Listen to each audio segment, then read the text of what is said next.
नमस्कार दोस्तों। आज मैं एक बहुत ही महत्वपूर्ण मुद्दा पे बात करने जा रहा हूँ। आज के 4 से 5 दिन पहले आप लोगों ने देखा होगा कि राष्ट्रपति महोदया द्वारा जो है स्वीकृति चक्र दिया गया था अंशुमन सिंह की वाइफ को और उनकी माताजी को, जो आप लोगों ने मोस्टली लोगों ने रिसीव करते हुए वो पुरस्कार जो है सो देखा होगा। वो वीडियो जो है सो बहुत वायरल हुआ और उनकी वाइफ की जो फ़ोटो है वो काफ़ी वायरल हुई कि इतनी कम उम्र में जो है सो उनके हस्बैंड जो हैं सो शहीद हो गए और वो अपने लाइफ को कैसे गुजारेंगी, उनकी मासूम चेहरा देख कर के बहुत लोगों ने जो है सराहा और बहुत लोगों को दुख भी हुआ कि हमारे जो जवान होते हैं, आर्मी होते हैं या फिर और भी जितने भी पैरामिलिट्री फोर्सेस होते हैं, वो जब शहीद होते हैं तो अपने ना जाने कितने सारे दुखों का भंडार जो है सो छोड़ करके अपने परिवार के साथ चले जाते हैं। रिसेंटली अभी उनके एक माता पिता का बयान आया है, अंशुमन सिंह का बयान आया है,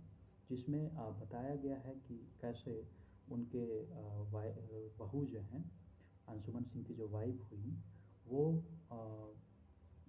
माता पिता सास ससुर बेसिकली अपने सास ससुर को छोड़ करके वो घर चली गई हैं, अपने मायके चली गई हैं, अपने माता पिता के रेसिडेंस में वो रहने लगी हैं। दूसरी बात ये है कि साथ में वो जो कीर्ति चक्र है वो भी अपने साथ लेकर चली गई हैं और उनके पिताजी का बयान ये आया है कि वो बिल्कुल ही हमारे घर की त्याग कर चुकी हैं और साथ में कीर्ति चक्र भी अपने साथ लेकर चली गई। अब दुर्भाग्य की बात ये है कि हमारी आर्मी जो है ये रूल रखी है या फिर डिफाइन कर रखी है कि जो रिलेशनशिप, जो नियरेस्ट रिलेशनशिप है वो उनकी पत्नी का ही होता है और ये डिफाइन करना कहाँ तक सही है ये मुझे समझ नहीं आता है, क्योंकि अ, किसी का फैमिली में हर किसी का फैमिली एक समान नहीं होता है और उसमें रिलेशनशिप, जो क्लोज रिलेशनशिप है उसको डिफाइन करना किस तरह से, जो महज 5 महीने पहले जो है वो आई हैं, उनके साथ अंशुमन सिंह के साथ शादी हुई और महज 5 महीना शादी का हुआ था और अब कीर्ति चक्र का हकदार वो पूरी तरह से वो हो गई हैं, जबकि इनका पूरा तरह से कीर्ति चक्र का हकदार उनके माता पिता को होना चाहिए था। अब बताइए कि एक माता पिता जब अकेले में होंगे और वो खून के आंसू रो रहे होंगे, वो जब अकेलापन फील कर रहे होंगे, तब वो उनके पास याद करने के लिए उनके द्वारा, राष्ट्रपति के द्वारा या फिर कोई वैसा अवार्ड नहीं होगा जिसको वो देख करके वो रो सकते हैं। वो अपने आप को एक ये दे सकते हैं, सांत्वना दे सकते हैं कि हमको मेरा बेटा जो है सो वीर गति को प्राप्त हुआ है। ये बहुत ही सोचने वाली विषय है और मैं ये रिक्वेस्ट करना चाहता हूँ नरेंद्र मोदी सर से, बहुत काइंडली रिक्वेस्ट करना चाहता हूँ कि क्या वाकई जो है सो एक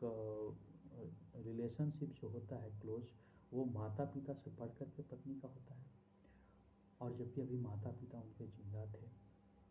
अगर माता पिता जिंदा थे तो ये अवार्ड जो है उनके माता पिता को मिलना चाहिए था, और नहीं तो उनको पत्नी को तब मिलना चाहिए था जब उनकी पत्नी, अंशुमन सिंह की पत्नी, अपने ससुराल में वो रहती और त्याग करती, पूरी ज़िंदगी जो है सो त्याग करती, अपने अंशुमन के यादों में रह कर के वो जीती, तब जो है सो उसका वो हकदार हैं। अब वो कीर्ति चक्र लेकर के अपने घर चली गई हैं तो किस बात की वो हकदार है? किस तरीक़ा से डिफाइन किया गया है आर्मी को? अगर कोई भी आर्मी जवान है और जब ज्वाइन करता है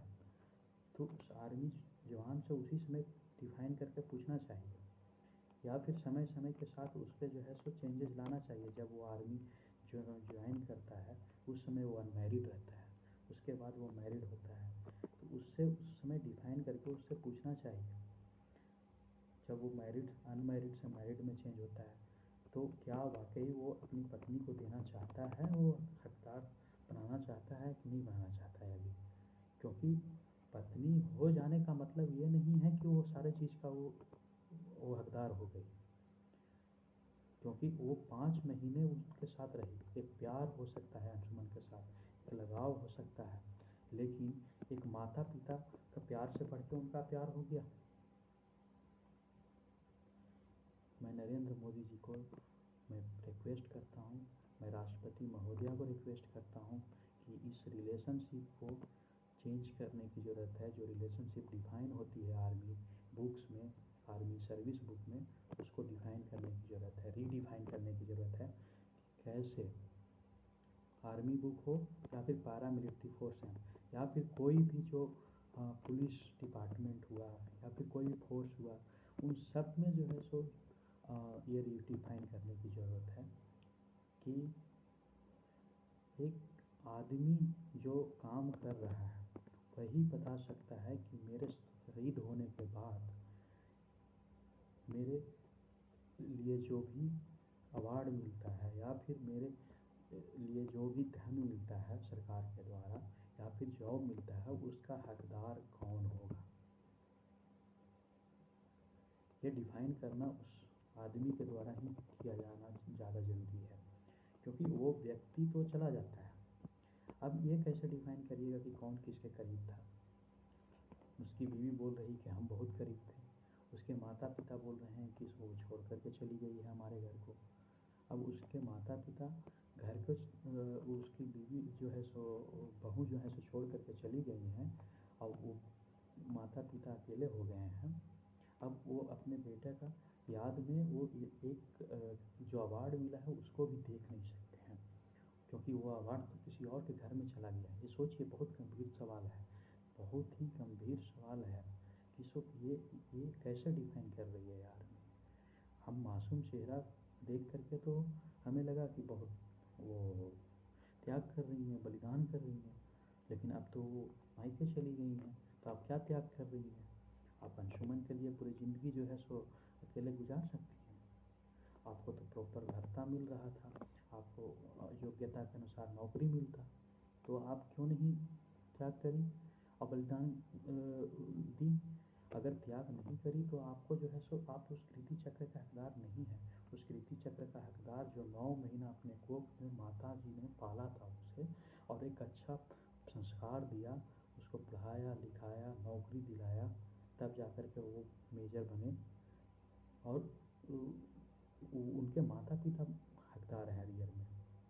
और इस चीज़ को ऐसा कोई दूसरा अंशुमन पैदा ना हो और दूसरा अंशुमन का परिवार इस तरीक़ा के पीड़ित ना हो, इसलिए इसको रीडिफाइन करने की ज़रूरत है। और मैं राष्ट्रपति महोदया से बोलूँगा, और साथ में जितने भी राजनाथ सिंह हुए जो रक्षा मंत्री हैं, उनसे भी मैं बोलूँगा कि प्लीज़ इस रिलेशनशिप को रीडिफाइन कीजिए सर, और इसमें पूरी तरह से हक उस बंदा को होना चाहिए कि वो बंदा बताएगा कि हमें किसको मेरे मृत्यु के पश्चात किसको जो है सो जो भी अवार्ड है या फिर जो भी पैसे हैं, जॉब है, वो किसे मिलेगा। ये किसी तरीक़े का प्रेशर नहीं होना चाहिए कि उसमें पत्नी को ही मिलना चाहिए या फिर पिताजी को ही मिलना चाहिए या फिर माता जी को ही मिलना चाहिए। वो बंदा डिफाइन करेगा किसको मिलना है। और ये अगर नहीं हुआ तो ना जाने ऐसे कितने अंशुमन के परिवार जो हैं वो अपने बेटे को शहीद होने का तो गम उनके पास है, लेकिन उनके पास कुछ भी खुशी नहीं है। और खुशी नहीं है क्योंकि ऐसे जो ये लड़की है, ये भोली भाली चेहरा दिखा करके अपने आप को तो बता देती हैं लोगों के सामने, पब्लिक के सामने, कि हम जो है सो बहुत बड़ा सेक्रीफाइस किए हैं, लेकिन इसमें सबसे बड़ा सेक्रीफाइस अंशुमन के माता और पिता को दिख रहा है। तो इसलिए उसका हकदार जो है उसके अंशुमन के माता और पिता है। और यहाँ तक उन्होंने अंशुमन के माता ने ये भी बोला, पिताजी ये भी बोले हैं कि जितने भी अंशुमन के शहीद होने के बाद उनको पैसे मिलेंगे, उसमें उनका उतना ज़्यादा इंटरेस्ट नहीं है, चाहे वो उनकी वाइफ को 50% मिले या क्या मिलेगा, ये उसमें इंटरेस्ट नहीं है, क्योंकि उनके पास पेंशन आ रहा है, खुद आर्मी से रिटायर्ड हैं, और उन्होंने बोला कि इसमें हमें कोई इंटरेस्ट नहीं है। लेकिन इंटरेस्ट है तो सिर्फ व सिर्फ कि हमें अगर वो कीर्ति चक्र हमें मिला हुआ होता अगर हमारे पास वो कीर्ति चक्र होता तो शायद मैं जब अकेला होता तो उस कीर्ति चक्र को देख कर भी अपने आप को प्राउड फील हो रहा होता, अपने शहीद बेटे पे प्राउड फील कर रहा होता।